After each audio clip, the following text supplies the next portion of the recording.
അദ്ദേഹത്തിന് ഒരു സർക്കാർ ജോലിയുണ്ട്. ആ ജോലി കളയിപ്പിക്കുക എന്നുള്ള ഒരൊറ്റ ഇത് മാത്രമേ ഉള്ളൂ, അല്ലാതെ അതിൽ വേറൊന്നുമില്ല.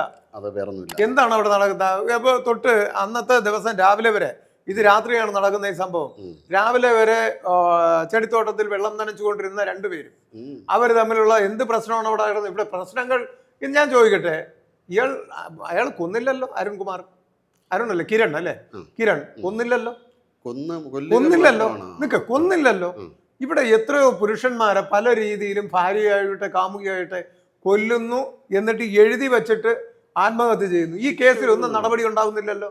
എന്തുകൊണ്ട് ഇയാൾക്ക് മാത്രം നടപടി ഉണ്ടാകും? എത്ര കേസിലെന്നോ, എത്ര കേസിലെന്നോ, എത്ര കേസില് ഭാര്യമാർ ഇതുപോലെ. ഈ നെടുമങ്ങാട് ഒരു കേസ് ഞാൻ അറ്റൻഡ് ചെയ്തു, അതൊക്കെ ഒത്തിരി മുന്നേ, ഞാൻ കുറച്ച് നാൾ കഴിഞ്ഞാൽ ഞാൻ മറന്നു, അതാണ് സംഭവം. അപ്പോ ഈ അവരുടെ കേസിൽ ഞാൻ ശക്തമായിട്ട് ഇടപെട്ടൊരു കേസാണ്. അദ്ദേഹം ഭാര്യയും ഭാര്യ വീട്ടുകാരും ജീവിക്കാൻ സമ്മതിക്കുന്നില്ല എന്ന് പറഞ്ഞ് ആറ്റിങ്ങലിന്റെ അപ്പുറത്ത്, എനിക്ക് തോന്നുന്ന മാമം പാലത്തിന്റെ അവിടെ എവിടെയാണ് ടാങ്കർ ലോറിയിൽ കാർ ഇടിച്ച് അപ്പനും മകനും മരിച്ചത്.